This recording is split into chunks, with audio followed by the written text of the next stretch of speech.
The Sunday Baroque podcast is made possible by WSHU and the Friends of Sunday Baroque. You can find out more about the Friends of Sunday Baroque and find out how to become one yourself by visiting our website, sundaybaroque.org, under the Contact tab.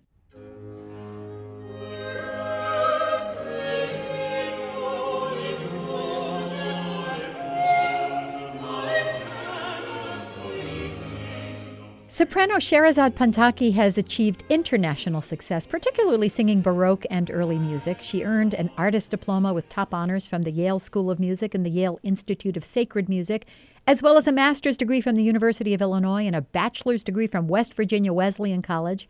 Sherezade Panthaki has collaborated with many of the world's leading experts, including Nicholas McGuigan and Philharmonia Baroque Orchestra, Masaaki Suzuki and Bach Collegium Japan, and with Tafel Music Baroque Orchestra, and many, many others.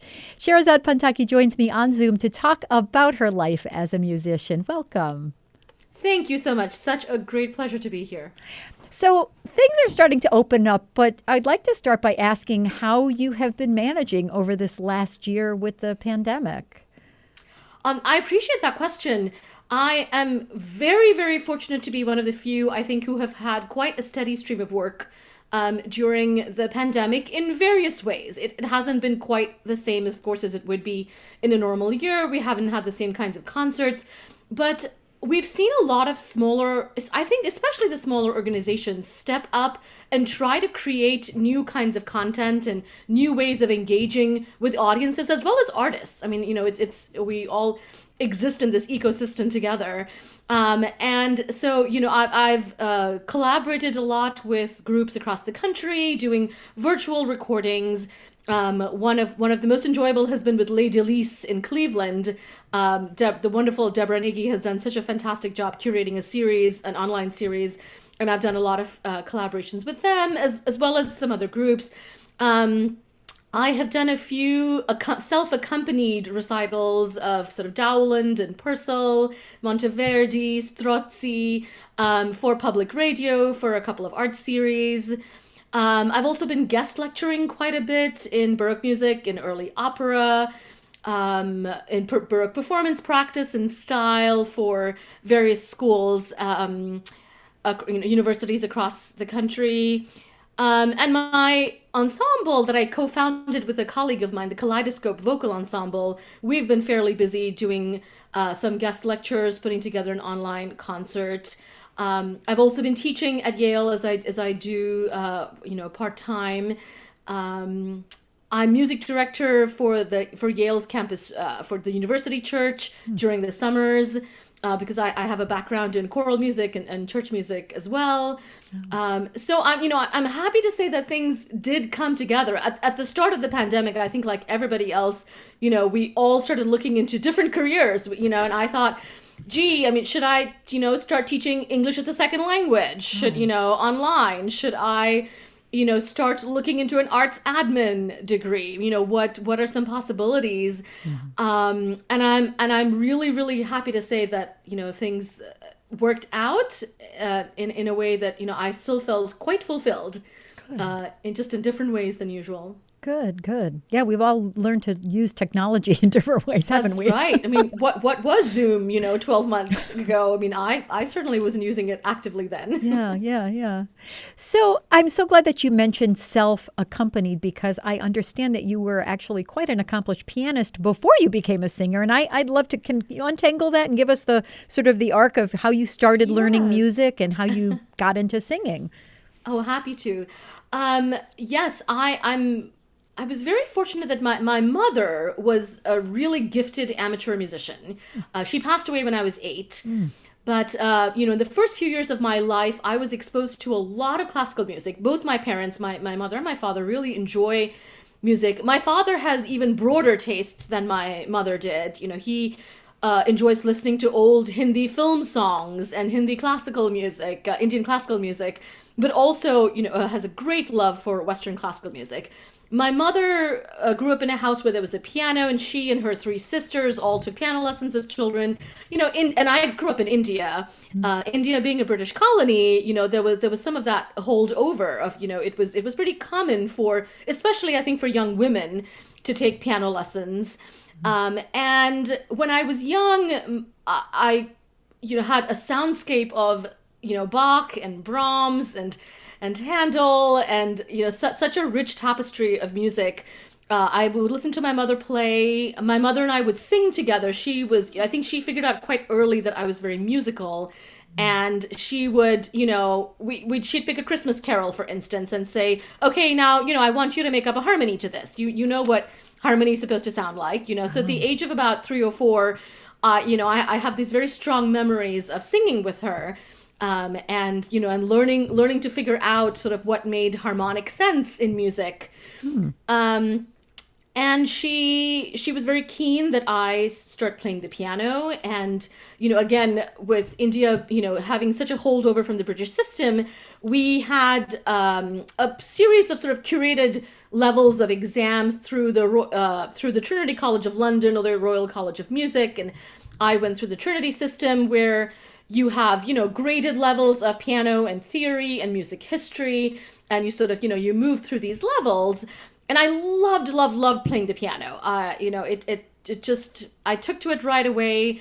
I enjoyed both the aspect of learning to read, but, and figure out how theory worked, but also combining that with playing by ear. Being India, there wasn't a lot of printed, music around. My piano teacher had scores, but, if you heard, a fun little pop song on the radio that you wanted to recreate on your own, there was no music available for that. And so I just learned to play by ear quite a bit alongside this very structured musical education. And, when my mother passed away, it put a pause in some of that. I associated my music making so much with her presence that I sort of refused to play piano for a while. And I'm so grateful to my father for, really, really encouraging me to get back on that horse. We moved to a different city in India, and I had a new piano teacher who was just one of the most extraordinary people I've met and really shaped my musical life. And, she was the kind of person who sort of, she only took students that were very motivated. She really wouldn't put up with any nonsense from anybody. And I think that's what I needed. I needed, a swift kick and in the proverbial pants, and, to say, you can do this. You have the capability of this, and, we're going to give you the tools that you need to move forward. And to find that discipline again was a real lifeline for me. I was a much better pianist than I am now. Once you sort of once you switch trajectories, it's hard. At least it was for me to try to do both at the same level. And I started singing more when we had a lovely little choir in my school. Again, a convent school left over from the British era. And we had, no matter what religion you were, and if, Christianity was very much in the minority, but we sang, Catholic hymns every morning because that's what you did. And I started playing for those, for piano for those hymns. We had no hymnal to be seen, but I remembered the older piano teacher playing them, and I said, well, I can do that. I can harmonize that. I've got this. And so I started playing for hymns. And at some point, I think when I was 13 or 14, and your voice starts to come in a little bit more, just physically, I was given a solo for the school Christmas concert, and that was "O Holy Night." And it was really my first time being put in, in this very unique situation and standing in front of people with the choir. And, the scene was really beautiful. It was in a lovely church, and there were candles, and, India being India, there's never less than 2,000 people in the audience anywhere. And I got, that was my first chance to be not behind an instrument, but, where my body is my instrument, and using words to communicate, looking at people, really, really experiencing them take it in. And that was an enormous pivotal moment for me. It made me, I still very much enjoy playing, and, I've played more this year than I have in a while, out of necessity, but the act of communicating through text, the act of using, your body and feeling that experience, and then watching other people take it in was just fired me, up in a different way. And I started shifting my focus a bit more to vocal music. Yeah. Well, I'm so glad too that you point out, your body is your instrument. How do you keep your body healthy when you're a singer? It's so important, the weather, the heat, your illness, if you're not well, or if you have allergies or whatever. How do you keep in good form as a singer? Yeah, that's I mean, we're all so individual. I think we all have our, our little tricks and little coping mechanisms, and our little kind of daily habits that we, hope keep us in good form. Mostly, honestly, for me, it just tends to be fairly common sense. On concert days, I don't talk very much. I tend to be very much a hermit, until the moment of the concert. I want to rest my voice so it's completely fresh for the moment of the concert. But I also, there's such an element, performing is simultaneously one of the most exhilarating and yet challenging things that you can do, because, live performance, the moment is there and then it's gone. There are no do-overs, and everything that you've hoped you've worked for and practiced and tried to be disciplined about, emanates in that moment, and then it's gone. And you hope that you can harness all those things together. So for me, it's a lot of, it's getting myself into that frame of mind as well.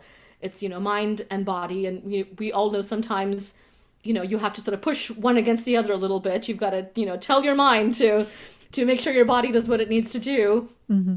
But, I try to not put myself in a situation where I would be talking too loudly. And again, everybody's so individual. I tend to, I think, enjoy the occasional glass of wine, for instance, as much as anyone else. But I tend to, really stay away from that during performance periods, because it's, something I know for myself, that I can feel a little bit of a compromise in the sound. So it's, it's common sense things like that. Lots of hydration, trying to rest as much as you can, which can be hard when you're in a performance mode and on tour, for instance, and you have late concerts and then early flights the next day, and you just, you have to make sacrifices sometimes about not enjoying some social time that you might, because you need the rest. But otherwise, I'm happy to say, for me, it's mostly just been, common sense. Yeah. You are really an expert in Baroque and early music. You do it all, but that is really that is your sweet spot. And I'm curious to know how you found your way to Baroque and early music repertory, and also what you love about it. Yeah. I did grow up, my first experience with Baroque music probably was playing, Bach inventions on the piano. But before, I should say that was my first experience making music, in an early music field. But my first sound memory is actually the Gloria from the Bach B minor Mass. It's one of the pieces that my parents played quite a lot of home, because, as it turns out, they both sang the piece in a choir in Bombay. Wow.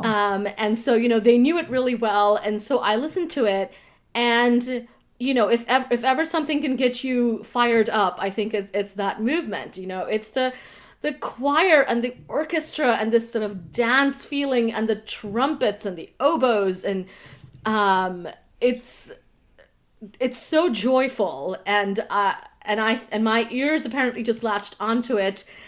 And I asked them to play that piece over and over and over and over again as a child. It's something that just, stayed. And to this day, I think by the time I was 8 years old, I could have sung the soprano line for you of the Gloria by memory. Wow. So that was, this, in a sense, I feel like that was part of the building blocks of my musical language, was hearing some of that music. And then I experienced it a little bit as a pianist. But it wasn't until I came to the University of Illinois, where I had a couple of mentors, Charlotte Maddox, who's just an incredible harpsichordist, it was and still is the performance practice teacher there, and ran a music collegium, sort of an early music little series of students and instrument, singers and instrumentalists. And I had a very close friend who picked up on the fact that I had a knack for this music and would take me to see concerts in Chicago, when Bill Christie came through, or, we made a trip once to New York when Felipe Herrevega was coming through with the Matthew Passion. And as I got introduced to this, I found it truly felt to me like I had come home. And if ever I explore the more spiritual side of myself, in a more enhanced way, I might come up with some sort of theory of, that this music, this is an ancient music that sort of has been coded into me somehow, and maybe I lived at the time, and this is another reincarnation. I don't know. But it felt to me like this is a musical language that I instinctively understand. I understand the patterns. I understand the pacing. It makes sense to me, and I found myself wanting to sing this music more and more. And it was really good to find a musical home in that. As an undergrad, I was encouraged to sing, music from all time periods, as one should be. It's a bit too early, I think, then to really try to specialize. But as much as I, very much enjoy listening to Verdi and Puccini, I didn't quite feel like my voice and my vocal quality was suited for, Verdi operas. Mm-hmm. But when I found early music, it really, the switch sort of, flipped, and it all made sense.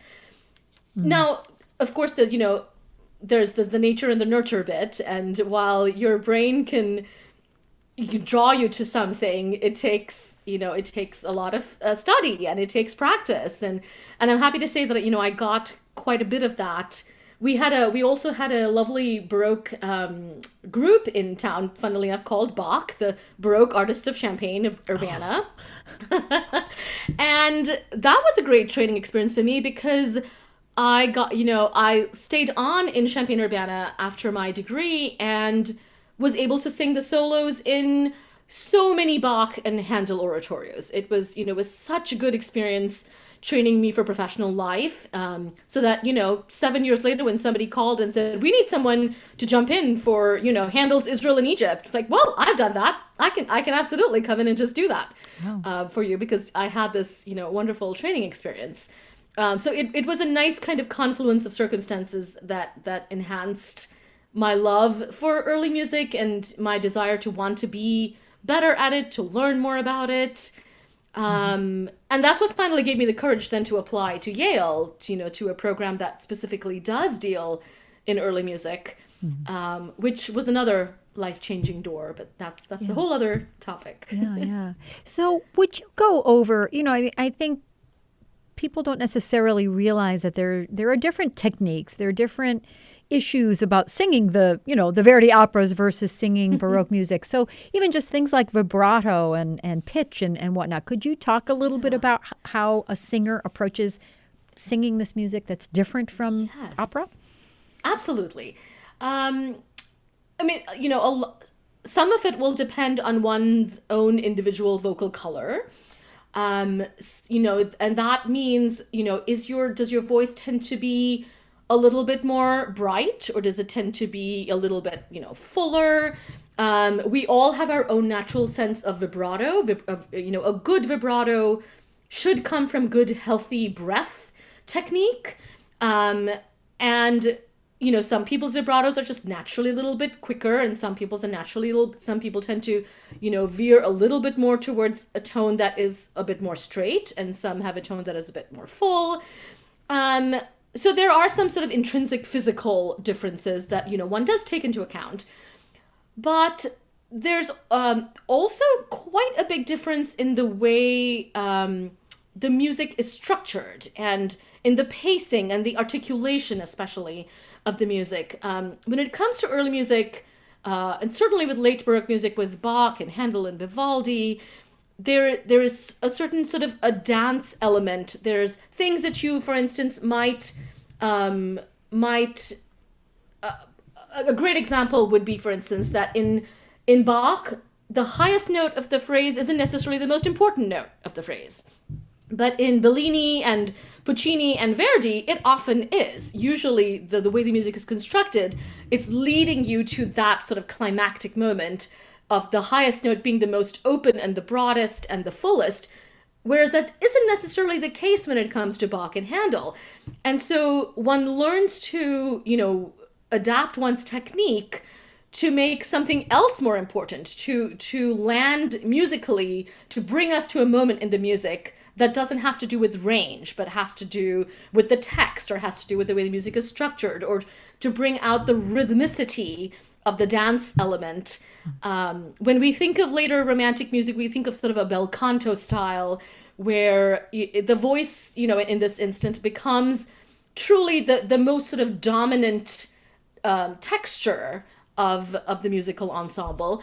And I think most of us, when it comes to early music, really like to think of ourselves, even as soloists, as part of a larger, broader texture. It's not the voice sort of dominating, but you're really interacting with the counterpoint, with this, with the way the music is structured in very back and forth kind of ways. We each take a turn in being important. We each take a turn in sharing the motive or the melody, and it's a different feeling to both vocally, physically, mentally, to interact in that way than when I sing Brahms Requiem or something like that, where the voice really does have to be this very, very firm, continuous legato line over the other instruments.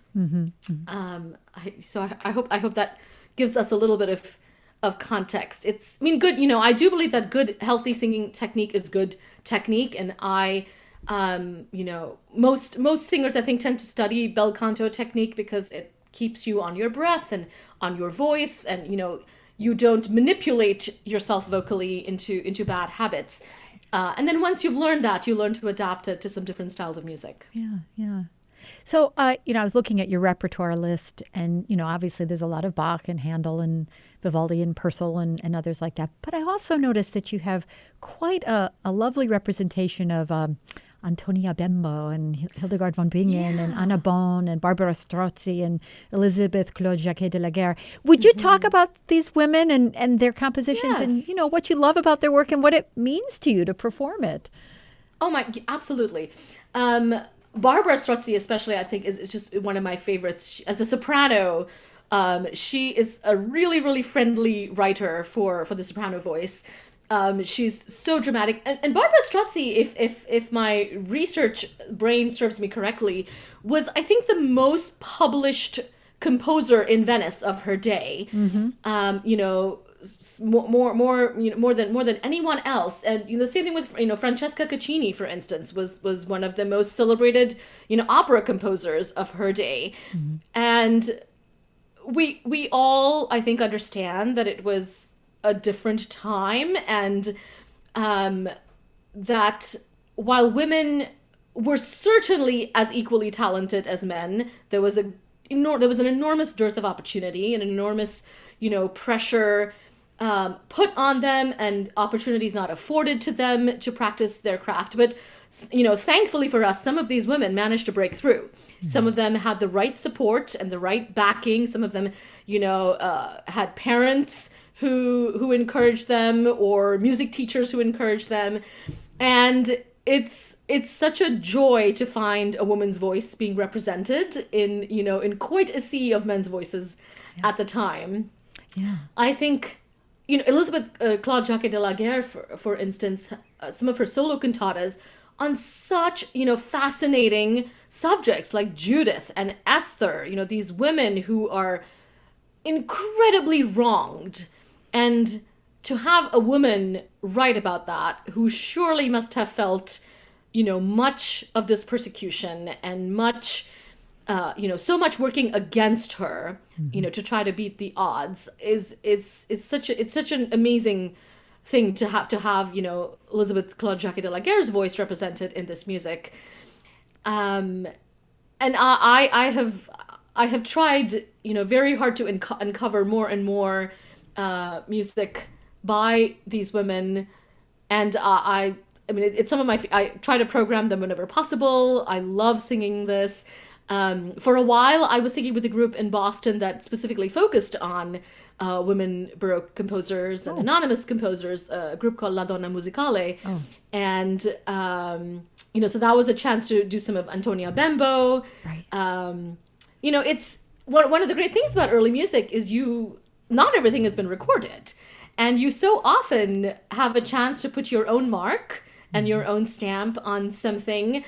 And that's true for almost anything. Not to mention I think you have more choices in early music of instrumentation sometimes, even in your continuo groups. It's the sort of the underpinning that holds it together. Do you want cello and harpsichord? Do you want gamba and theorbo? You can have this variety of texture.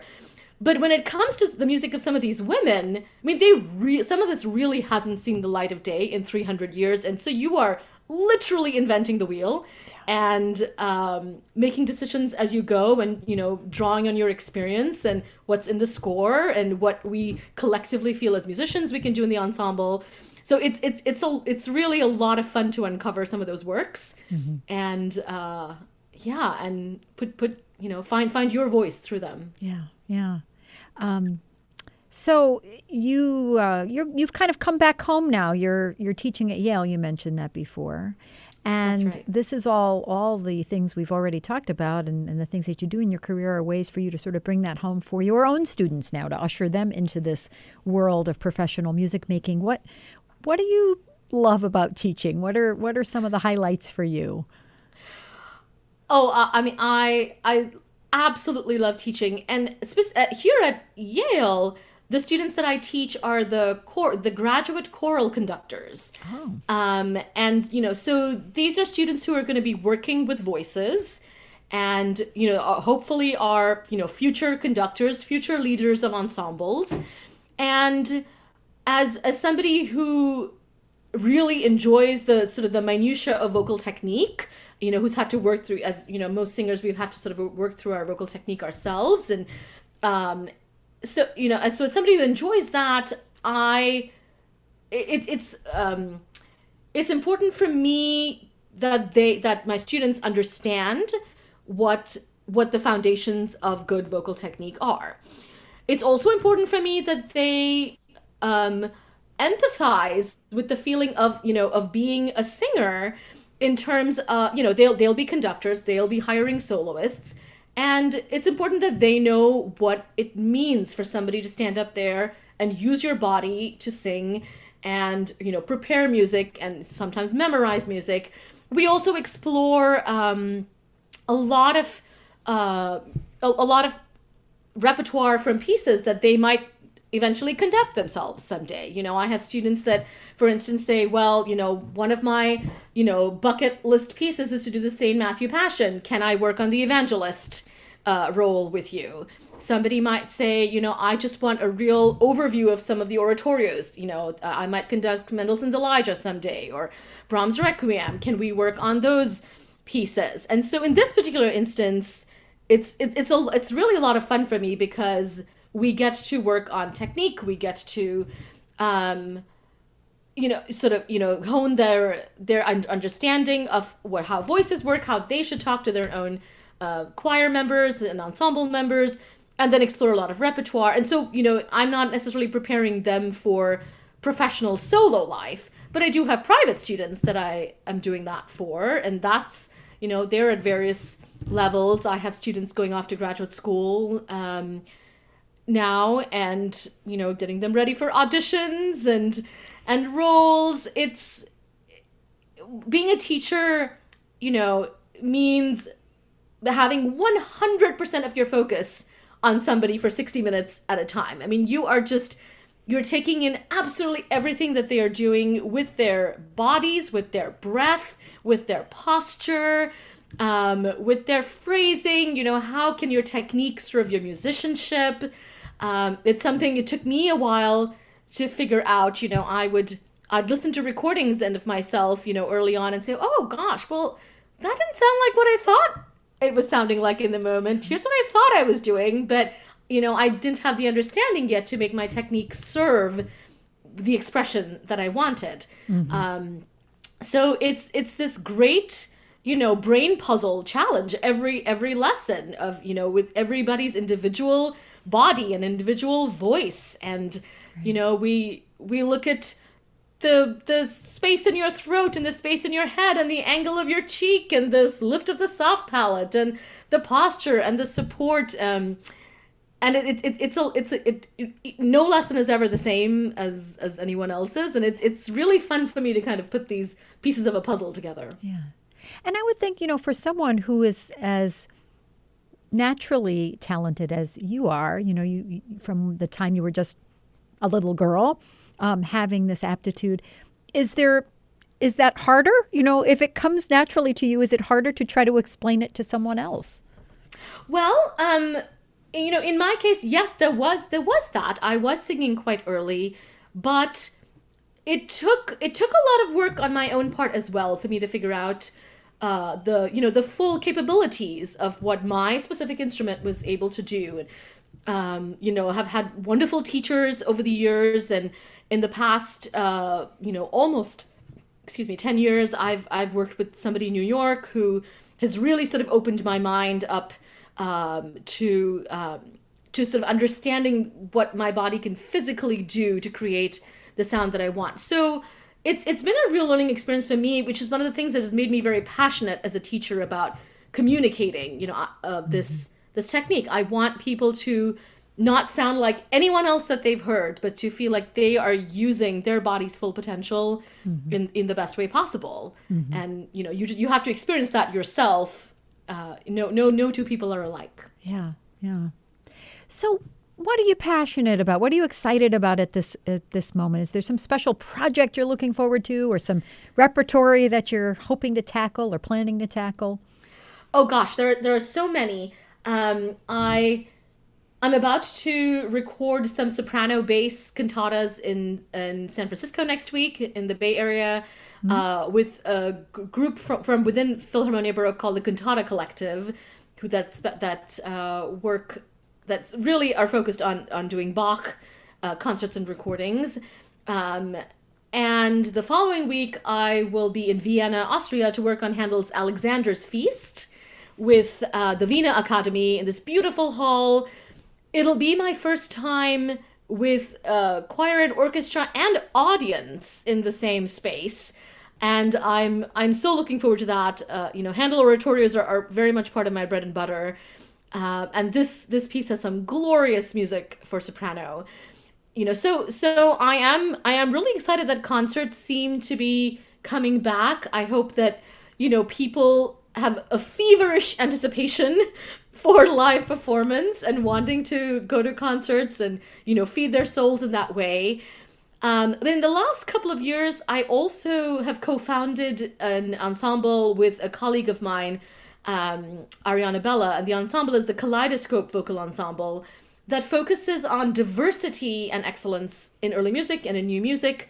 And this came out of many years of conversations with my colleague about often finding ourselves as the only people of color in early music, in classical music, and yet we had some incredibly talented friends, and we thought, wouldn't it be amazing if we could have a group of us together where 8, 9, 10 of us walk out onto a stage, and here is this just kaleidoscope, if you will, of different races and cultures.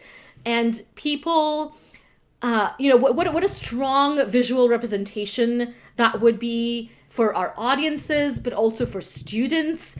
And so we have started working a lot with student groups. There's a choir in New Haven, the Morse Chorale, that we have a wonderful tie with, just an incredibly talented group of sort of school-age kids of such varying ethnicities and cultures, so much beautiful diversity. And I mean, I've just never met a group of kids more passionate about choir and about music and about singing together.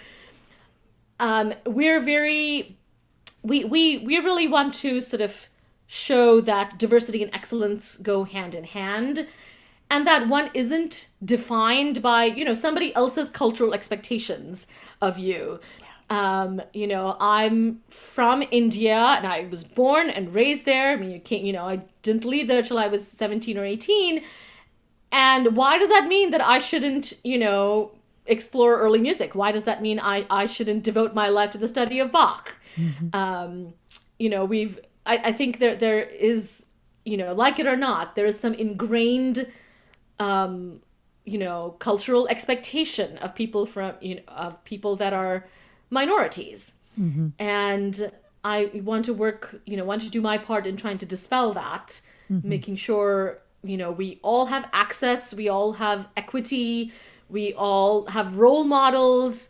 There was certainly nobody I knew when I first came over to the States. There was no Indian classical singer in Western classical music that I had met and that I could go to and say, well, what could some of my next steps be? How do I make this work? How does one forge a path? And of course it's different for everybody, but we certainly know that being from a minority, it imposes its own set of circumstances. There are always extra hurdles. There's always something more that you have to do. And it would have been wonderful to have somebody lead me through.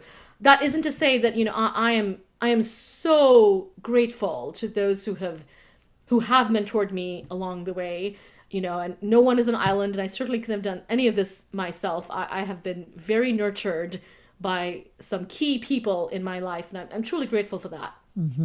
But I think with this ensemble, we are broadening that as much as possible, and we want to show just how much wealth there is in different races and cultural backgrounds in this country. Yeah. We want it to be America. This is what America looks like. And sometimes classical music isn't what America really looks like. Yes. But, we want to show that. Yeah. So does Kaleidoscope have any recordings yet? We are making some professional recordings next year, hopefully. I mean, we started just a few months before the pandemic, and so of course that shut everything down for us. We do have a lot of virtual content that the virtual sort of videos that we've put together with everybody recording from their homes, as we've all done this year. And we have, as a group, done a lot of guest lecturing and meetings with various colleges and universities and art schools across the country, and that's been fun to have these conversations where we talk about some fairly tough issues and what it's like to be people of color, what it's in classical music, and what that means for all of us. But we hope that we also had several invitations for festivals and concerts that we had to turn down naturally, or they were canceled. But that we hope that's coming back next year. We've had a lot of interest for next year already, and so we'll be making some recordings coming soon. Excellent. I look forward to sharing those with listeners. That's wonderful. I have been speaking with acclaimed soprano Sherezade Panthaki about her international career as a singer, teacher, and expert in the field of Baroque and early music. Thank you very much for chatting.